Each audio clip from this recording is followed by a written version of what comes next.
आपने कहावत तो जरूर सुनी होगी, बेगानी शादी में अब्दुल्ला दीवाना। लेकिन पिछले कुछ दिनों में जो कुछ हुआ है उसमें इस कहावत को सिर्फ सही ही नहीं बल्कि और भी ज़्यादा खतरनाक बना दिया है। आज ईरान की सड़कों पर आग लगी हुई है। महिलाएं सड़कों पर हैं, युवा सड़कों पर हैं, छात्र भी सड़कों पर प्रोटेस्ट कर रहे हैं। और वो किसी विदेशी ताकत के खिलाफ नहीं लड़ रहे हैं, वो अपने ही देश के मजहबी सत्ता के खिलाफ लड़ रहे हैं। लेकिन जैसे ही ईरान की कट्टर धार्मिक सत्ता कमजोर होती दिखी, भारत में बैठे कुछ खास इकोसिस्टम में अजीब सी बेचैनी शुरू हो गई।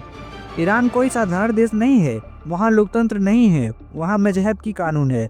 वहाँ मुल्ला तय करता है कि महिलाएं क्या पहनेंगी, कैसे जिएंगी, क्या पढ़ेंगी, कहाँ जाएंगी और कैसे सांस लेंगी। हिजाब वहाँ चॉइस नहीं है, हिजाब वहाँ मजबूरी है। विरोध करने पर गिरफ्तार किया जाता है, पीटा जाता है, आवाज दबाई जाती है। बाप रे, ये तो धोती खोल रहा है। अब ईरान की महिलाएं कह रही हैं अब बहुत हो गया है। अब वो किताबें चाहती हैं, जंजीरें नहीं। अब वो कैरियर चाहती हैं, कैद नहीं। अब वो इज्जत चाहती हैं, डर नहीं। इसलिए वो सड़कों पर हैं। अब कहानी में ट्विस्ट यहाँ से शुरू होता है। जैसे ईरान की मजहबी सत्ता हिलती दिखी, भारत में कुछ लोगों ने अचानक से दर्द होने लगा। कश्मीर में खामनोई के समर्थन में रैलियां निकालने लगी, ईरान के झंडे लहराए गए, नारे लगाए गए। क्या बात कर रहे हैं? मतलब जो सत्ता अपनी जनता को कुचल रही है, उसी सत्ता के समर्थन में भारत में जुलूस निकाले जा रहे हैं। अब मैं ये नहीं कह रहा कि अब प्रोटेस्ट मत करो, भारत लोकतंत्र है, अधिकार है। लेकिन सवाल ये है कि आपको वहाँ मरती हुई महिलाओं का कोई फर्क नहीं पड़ता? क्या आपको वहाँ दबाए जा रहे हैं युवाओं में कोई फर्क नहीं पड़ता? या फर्क सिर्फ तब पड़ता है जब कहानी आपकी पसंद की बनती हो? शर्म है कुछ शर्म आया है? याद करिए, गाजा के नाम पर महीनों तक पोस्ट चलते रहे, इमोशनल वीडियो चलती रही, लंबे लंबे थ्रेड्स और थंबनेल्स बनाए गए, मानवता की दुहाई दी गई। लेकिन ईरान में जब महिलाएं मर रही हैं तो वही अकाउंटेबल अचानक गायब हो गया। ना कोई ट्वीट हो रहा है, ना कोई वीडियो और ना ही कोई थंबनेल बनाई जा रही है। क्यों?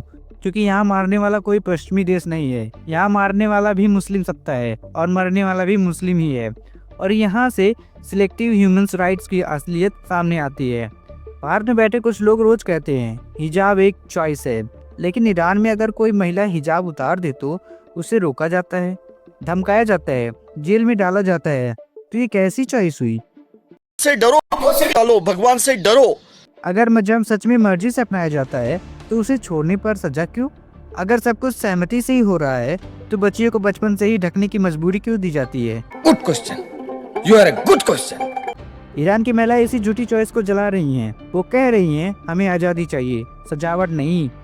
भारत में बैठे कुछ लोगों को ईरान में मरती महिलाओं से दर्द नहीं हो रहा है, उन्हें दर्द इस बात पर हो रहा है कि मजहबी सत्ता को चुनौती दी जा रही है। उन्हें डर इस बात का है कि अगर ईरान में महिलाएं जीत गई तो यह सवाल हर जगह उठेगा। और यही वजह है कि कुछ लोग प्रोटेस्ट के लेजिस्लेटिव का सवाल उठा रहे हैं, कुछ लोग इसे विदेशी साजिश बता रहे हैं, कुछ लोग क्रैकडाउन को जायज ठहराने में लगे हैं। से डरो, से डालो, भगवान से डरो।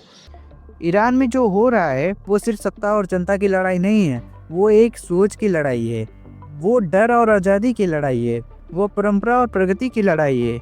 और भारत में जो हो रहा है वो हिपोक्रेसी और एक्सपोज है, जहाँ मानव अधिकार सिर्फ एक टूल बन चुका है, जहाँ क्रोस भी पहनना देखकर तय होता है, जहाँ इंसाफ भी मजहब देखकर बदल जाता है।